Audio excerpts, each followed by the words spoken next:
Assalamualaikum. Salam jumpa, salam kenal para sahabat kahor dimanapun kalian berada. Di malam yang sunyi ini, Bang Fawa masih melanjutkan tentang kisah Abah Anang. Lanjutan dari video sebelumnya, malam mencekam ketika iblis Kalimantan menjemput. Dan di kisah Abah Anang ini, sudah memasuki episode terakhir. Jangan kemana-mana, nikmati kengeriannya. Mari kita simak bersama-sama.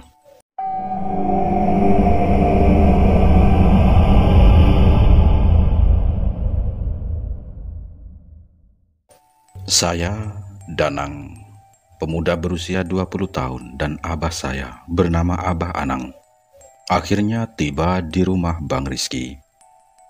Ternyata rombongan pembakal atau kepala desa sudah berkumpul di sana.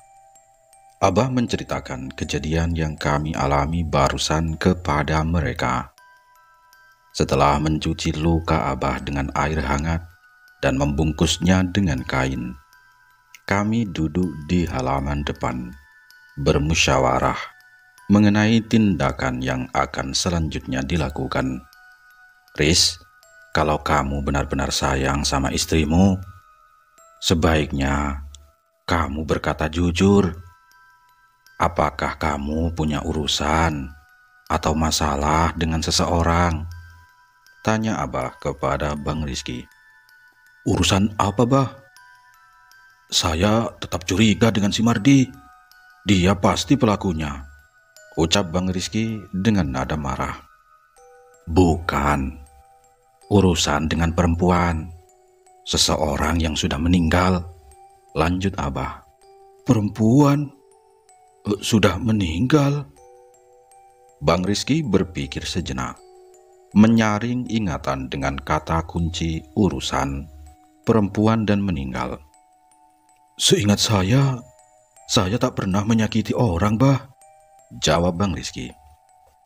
Tidak menyakiti menurut kita belum tentu untuk orang lain. Kadang kita melakukan hal yang kita anggap biasa saja, tapi menurut orang itu menyakitkan. Coba diingat-ingat, desa Abah. Semua orang di sana memperhatikan wajah Bang Rizky yang kebingungan. Dia sedang berusaha mengingat kesalahan yang mungkin saja telah diperbuatnya. Tapi sepertinya sekeras apapun dia mencoba mengingat, memori itu belum ia dapatkan. Ketika kami sedang berkumpul, tiba-tiba dari arah jalan terlihat seorang laki-laki tengah berlari menuju ke arah kami. Pembakal, pembakal! Ulun, lihat Ratih! Teriak pria itu. Kami semua kaget, terutama Bang Rizky. Warga langsung mengerumuni pria yang baru datang tersebut, seraya bertanya apa maksud dari ucapannya. Saya tidak mendengar dengan jelas karena sedang duduk bersama Abah, tidak menghampiri. Tapi yang pasti, warga termasuk pembakal dan Bang Rizky pergi mengikuti pria tersebut. Saya yang masih belum paham situasinya, diajak Abah untuk mengikuti mereka dari belakang. Cukup lama saya dan Abah mengikuti rombongan. Kami kemudian tiba di sebuah kebun jagung. Di ujung sana ada satu rumah yang tampak mencolok, disinari lampu warna kuning di halaman depannya. Tampak kontras di tengah kegelapan, karena tidak ada lagi rumah lain di sekitarnya. Entah apa yang mereka bicarakan, tapi tampak pria yang menuntun kami sedari tadi menunjuk-nunjuk rumah tersebut. Semakin kami berjalan mendekati rumah itu, samar-samar terdengar suara tangisan perempuan.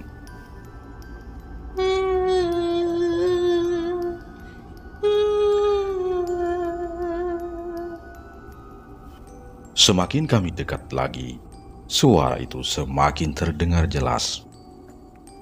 Dan menurut Bang Rizky, itu adalah suara tangisan Galuh Ratih. Saya tak tahu rumah siapa itu, tapi begitu kami mendekat, Bang Rizky berlari dengan segera, disusul oleh beberapa warga. Saya dan Abah masih berjalan pelan di belakang.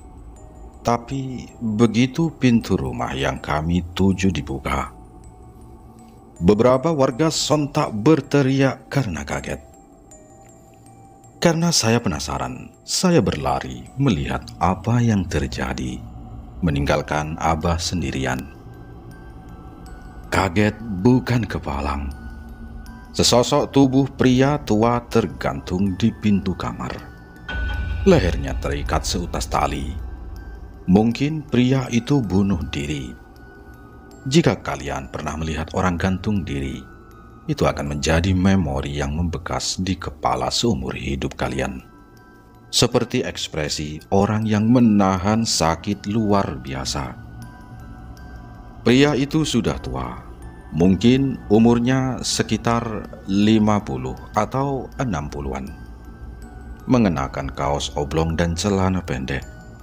Wajahnya terlihat biru dengan urat di wajahnya tampak jelas. Dan yang lebih mencengangkan lagi, di bawah jasad yang tergantung itu, terlihat Galuh Ratih sedang menangis meraung-raung sambil memegang kaki si mayat. Ratih, apa yang kamu lakukan? Ucap Bang Rizky. Tapi dia tidak berani mendekatinya. Beberapa warga kebingungan, termasuk saya. Apa hubungan dari kejadian Galuh Ratih dengan mayat yang tergantung ini? Sedangkan pembakal langsung sibuk memerintahkan beberapa warganya untuk menghubungi rekan-rekannya, seperti ketua RT dan RW, karena ada kejadian yang menggemparkan ini. Mendengar teriakan Bang Rizky dan warga, Galuh Ratih langsung berbalik badan. Dengan pipi dipenuhi air mata, dia berteriak sekencang-kencangnya sampai kami menutup telinga. "Bangsai kau Rizky! Bangsai!" teriak Galuh Ratih. Beberapa warga mencoba menghampiri Galuh Ratih untuk menenangkan. Tapi belum sempat mendekat, Galuh Ratih berlari ke arah dapur dan mengambil parang yang terselip di dinding bilik rumah. "Kubunuh kalian semua, ha? Setan, kubunuh kalian!" teriak Galuh Ratih sambil mengacung-acungkan parang. Malam itu benar-benar membuat warga kampungnya Bang Rizky gempar. Tidak begitu lama, para aparat desa bermunculan, diikuti beberapa warga baru yang mungkin penasaran. Sedangkan Galuh Ratih masih mengamuk di belakang rumah. Setelah saya bertanya-tanya mengenai asal-usul jasad yang tergantung ini, ternyata namanya adalah Pak Kabul. Saya tak menanyakan lebih lanjut bagaimana riwayatnya sampai dia nekat mengakhiri hidupnya. "Turunkan saja, kasihan pembakal," celetuk salah satu warga sambil menunjuk ke arah jasadnya Pak Kabul. Waduh, ulun bingung. Ini harus lapor polisi dulu atau langsung diturunkan saja ya mayatnya? Waduh, ucap pembakal sambil garu-garu kepala. Mungkin ini kejadian yang pertama kalinya ia alami selama menjabat jadi kepala desa. Sedangkan Abah Anang dan saya pergi ke belakang rumah untuk melihat Galuh Ratih yang masih mengamuk. Kali ini Galuh Ratih benar-benar sulit untuk ditenangkan. Dengan jalan yang masih tertatih-tatih karena luka di lututnya, Abah maju ke depan, berhadap-hadapan langsung dengan Galuh Ratih. Sementara warga yang lain menyaksikan di belakang. "Katakan, siapa dirimu? Dan apa yang kamu inginkan?" tanya Abah dengan nada tenang namun tegas. si keparat itu. Siapa aku? Jawab Galuh Ratih seraya menunjuk Bang Rizky yang berdiri ketakutan di antara kerumunan warga. Bisa kamu letakkan dulu parangnya. Kita omongkan ini baik-baik, kata Abah. Hah? Apa kau bilang? Baik-baik? Sementara bapakku mati gara-gara dia. Kamu bilang kita harus bicara baik-baik. Kata Galuh Ratih dengan nada geram. Matanya memancarkan kesedihan dan dendam yang bercampur aduk. Ketika kami sedang bernegosiasi, dari kejauhan tampak seorang pria tengah berlari. Samar-samar aku mengenal sosok itu. Dan ketika semakin mendekat, saya jadi semakin yakin bahwa pria itu adalah Datu Merah. Sialan, iblis jahanam. Kau membunuh peliharaanku. Keluar kau dari tubuh wanita itu. Hadapi aku. Teriak Datu Merah dengan nada marah sambil memegangi tangannya yang terluka. Malam itu benar-benar gempar. Galuh Ratih yang kerasukan dihadapi dua pria sakti, Abah Anang dan Datu Merah, disaksikan warga kampung yang tercengang. Sedangkan pembakal, kepala desa, beserta aparaturnya sibuk mengurus mayatnya Pak Kabul. Kau juga ikut andil dalam kematian bapakku, dukun sialan. Ucap Galuh Ratih yang kerasukan ketika melihat Datu Merah. Tanpa basa-basi, Galuh Ratih meloncat ke arah Datu Merah sembari menyabetkan parang yang dipegangnya. Untung Datu Merah mengelak dengan gesit, tapi Galuh Ratih tambah kesal dan melancarkan serangan membabi buta. Dan di antara sabetannya yang bertubi-tubi itu, akhirnya telak satu sabetan berhasil menghujam beberapa jari Datu Merah. Darah muncrat ke tanah, diikuti 3 potong jari yang terlepas dari tangan Datu Merah. Begitu Datu Merah tersungkur dan Galuh Ratih hendak meluncurkan sabetan selanjutnya yang mengarah ke kepala, Abah melepaskan tendangan ke tubuh Galuh Ratih hingga ia terpental jauh. Galuh Ratih tambah geram. Dia segera bangun dan langsung menyerang Abah dengan mengibas-ngibaskan parangnya tanpa arah tujuan. Tapi belum sempat parang itu mendekati Abah, kini tendangan Datu Merah telah membuat tubuh Galuh Ratih terpental kembali. Mungkin karena tak tega melihat istrinya jadi bulan-bulanan kedua pria, Bang Rizky maju ke depan. Tiba-tiba saja tubuhnya ambruk. Bang Rizky bersujud di depan Galuh Ratih. Dia menangis sembari beberapa kali mengucapkan kata maaf. Maafkan saya, Santi. Maafkan saya, Santi. Maafkan. Mendengar ucapan Bang Rizky membuat saya sedikit kaget. Apa yang sebenarnya terjadi? Tapi raut wajah beberapa warga tampak biasa, seperti sudah mengetahui ada hal di antara Bang Rizky dengan sosok yang masuk dalam tubuh Galuh Ratih. Apa kau bilang? Maaf. Apa kata maaf bisa membayar semuanya? Ucap Galuh Ratih yang sudah sedikit tenang. Apa yang kau inginkan, Santi? Apa yang harus aku lakukan untuk menebusnya? Tanya Bang Rizky memohon ampun. Ketika Galuh Ratih hendak mengayunkan parangnya untuk menebas leher Bang Rizky, tiba-tiba Datu Merah meloncat, brah, menerkam tubuh Galuh Ratih. Kemudian Datu Merah berteriak meminta bantuan warga untuk memegangi Galuh Ratih. Singkat cerita, Galuh Ratih kini terikat pada pohon di depan rumah itu. Walaupun tubuhnya terus meronta-ronta, tapi ia tak kuasa membuka ikatan tali yang sangat kencang. Lelah dan luka di lututnya kembali berdarah. Datu Merah langsung mengambil alih. Ia bersimpuh di hadapan Galuh Ratih yang terikat dan segera melakukan pengusiran. Datu Merah mempunyai caranya sendiri untuk melawan sosok yang ada di dalam tubuh Galuh Ratih. Upacara pengusiran itu berjalan begitu alot. Beberapa kali terdengar jerit kesakitan dari Galuh Ratih, dan wajah Datu Merah dibanjiri keringat. Belum lagi tangannya yang terus mengeluarkan darah dari jari yang terputus. Hingga akhirnya tubuh Galuh Ratih tergolek lemas, sedangkan Datu Merah ambruk kehabisan tenaga. Galuh Ratih digendong untuk dibawa ke rumah oleh Bang Rizky dan beberapa warga. Sedangkan Datu Merah yang ambruk dibawa ke rumah pembakal atau kepala desa untuk dimintai keterangan dan diobati. Dan tubuh Pak Kabul yang masih membuat saya penasaran itu kini telah diturunkan. Rencananya jenazah Pak Kabul akan dibawa ke rumah ketua RT setempat untuk dikuburkan dengan layak.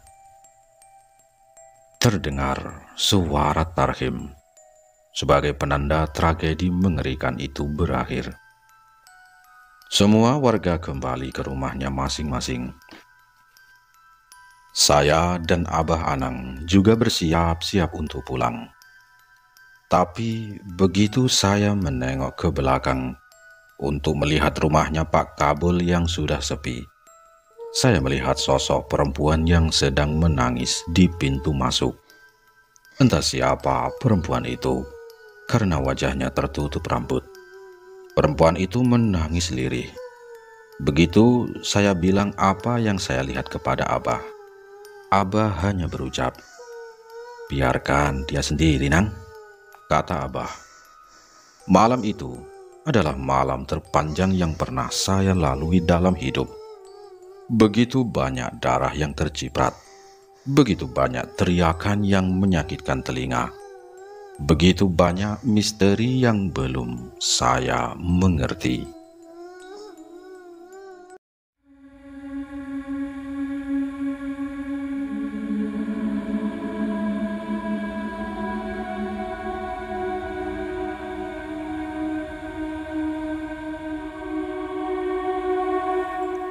Waktu terus berjalan, menghapus kenangan lama dengan kenangan baru. Namun, salah satu di antara kenangan-kenangan itu akan ada salah satu yang membekas dan menjadi penghuni tetap dalam ingatan kalian. Sore itu, saya, Danang, sedang duduk di teras rumah bersama Abah, menatap lembayung sore yang terlukis di langit, sembari menikmati kopi hitam buatan Uma. Mungkin inilah waktu yang tepat untuk mengutarakan sebuah pertanyaan yang ingin saya ajukan sedari dulu. Bah, sebenarnya apa sih yang dikatakan Datu Merah di ruangannya kepada Abah ketika kita datang ke rumahnya malam itu? Tanyaku. Abah menarik napas dalam. Wajahnya tampak serius. Lalu ia mulai membuka mulut, hendak menjawab pertanyaan saya. Sekitar pukul 9 malam, tiba-tiba terdengar suara ketukan. Abah menarik napas dalam, wajahnya tampak serius. Lalu ia mulai membuka mulut, hendak menjawab pertanyaan saya. Inilah pengakuan Datu Merah dalam cerita Abah. Sekitar pukul 9 malam, tiba-tiba terdengar suara ketukan. Datu Merah yang sedang tertidur pun tersadar dan segera membuka pintu. Terlihat sosok seorang laki-laki tua sekitar umur 50-an atau 60 tahun berdiri di luar. Raut wajahnya tampak lelah. Dengan suara yang berat, pria tersebut mulai berbicara. 4 tahun yang lalu, ulun memiliki seorang anak gadis, Datu. Dia anak yang baik dan juga penurut. Seperti remaja pada umumnya, setelah lulus SMA, dia ingin pergi ke kota. Nah, datanglah seorang pemuda yang menawari pekerjaan. Anak ulun sangat antusias ketika ditawari kerja.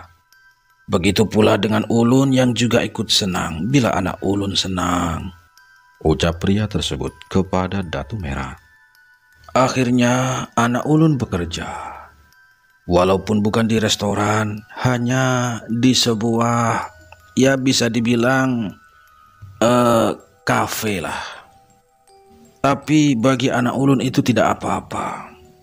Aki masih ingat dengan pemuda yang telah berjasa mencarikan pekerjaan untuk anak ulun. Ternyata dia memendam perasaan pada anak ulun. Setiap pulang dari kota, pemuda itu selalu mengantarnya. Semua hal dia lakukan selayaknya seorang pemuda yang sedang kasmaran untuk menarik perhatian, lanjut pria tua itu. Tapi ulun tak menyangka, Datuk. Ternyata anak ulun tak membalas perasaan pemuda tersebut. Karena anak ulun memiliki perasaan pada lelaki lain yang ternyata adalah temannya di tempat kerja. Hingga akhirnya ulun menyuruh pemuda yang anak ulun taksir tersebut untuk datang melamar ke rumah. Terus, gimana lanjutannya? Datu Merah tampak semakin penasaran. Acara pertunangan telah dilakukan. Ulun dan pihak keluarga kekasih anak ulun telah merencanakan tanggal pernikahan. Namun, seminggu setelah pertunangan, kekasih anak ulun datang kembali. Dia hendak membatalkan pernikahan. Ulun tak tahu alasannya. Tentu saja hal tersebut membuat anak ulun sakit hati. Dan yang lebih menyakitkan bagi ulun adalah kabar ini sudah menyebar kepada warga kampung. Anak ulun tak mau keluar rumah karena dia malu bertemu dengan orang. Tekanan dari omongan orang-orang dan sakit hati karena telah dicampakkan tak bisa lagi ditahan oleh anak ulun. Hingga akhirnya ketika ulun pulang dari sawah,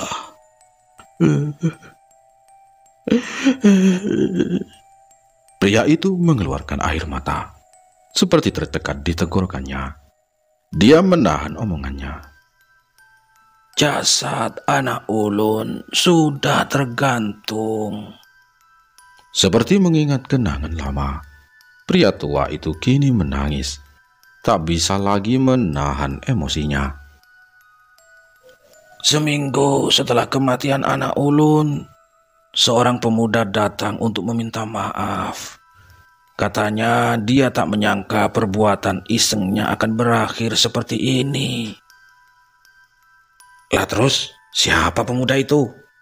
Tanya Datu Merah. Pemuda yang cintanya ditolak sama anak ulun itu, Datu. Ya, awalnya ulun tak terima dan sangat marah sekali.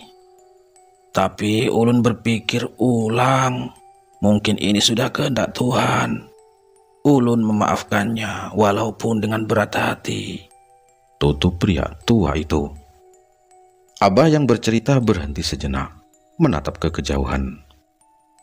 Pria tua itu adalah Pak Kabul, Nang. Dan anak gadisnya yang bunuh diri itu adalah Santi, kata Abah. Kemudian Abah melanjutkan ceritanya. Lalu, apa tujuanmu datang kemari? Tanya Datu Merah. Pak tua itu menjawab. Walaupun saya sudah memaafkan dan mencoba melupakan, namun nyatanya tidak dengan orang-orang. Mereka terus membicarakan dan membuat dugaan-dugaan yang tak berdasar. Kabar kematian dan gagalnya pernikahan anak saya seperti sebuah cerita legenda yang terus menyebar dari mulut ke mulut dengan bumbu yang luar biasa pedas. Ada yang menuduh bahwa pernikahan anak saya batal karena calon suaminya sudah memiliki istri. Ada yang menuduh bahwa anak saya cuma korban birahi lelaki kota saja. Dan segudang dugaan-dugaan lainnya yang mereka ciptakan dengan dasar imajinasi. Saya sudah tidak tahan lagi, Datu. Selama 3 tahun hidup dengan lirikan dan tuduhan orang, hingga rasa dendam yang sudah saya coba kubur dalam-dalam ini, ternyata tak bisa saya sembunyikan lagi. Saya ingin pemuda itu merasakan apa yang anak saya rasakan, bahkan sampai mati. Lanjut pria tua itu. Lah terus, siapa yang memberitahumu bahwa aku bisa membantumu? Tanya Datu Merah lagi. Waktu saya masih muda, kisah Datu dan keluarga Galuh Maryam sampai ke kampung saya, Datu. Kata pria tua itu. Oh, jadi kabar kalau aku menyantet Maryam telah menyebar kemana-mana. Ucap Datu Merah dengan wajah terlihat kesal. Seperti yang sudah saya bilang, Datu. Kabar buruk seperti legenda yang akan dikabarkan dari mulut ke mulut oleh orang-orang.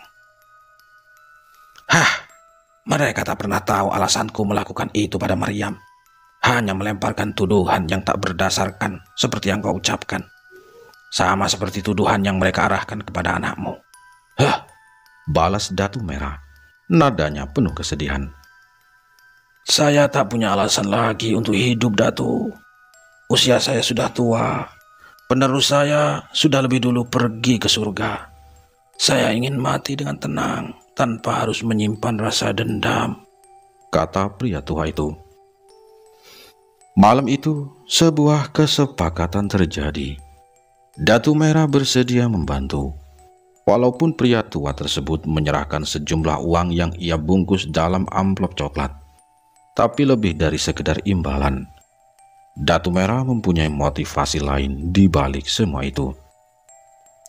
Siapa nama pria itu? Tanya Datu Merah. Rizky, Datu. Jawab Pak Kabul. Ya, begitulah jawaban yang Abah berikan sore itu.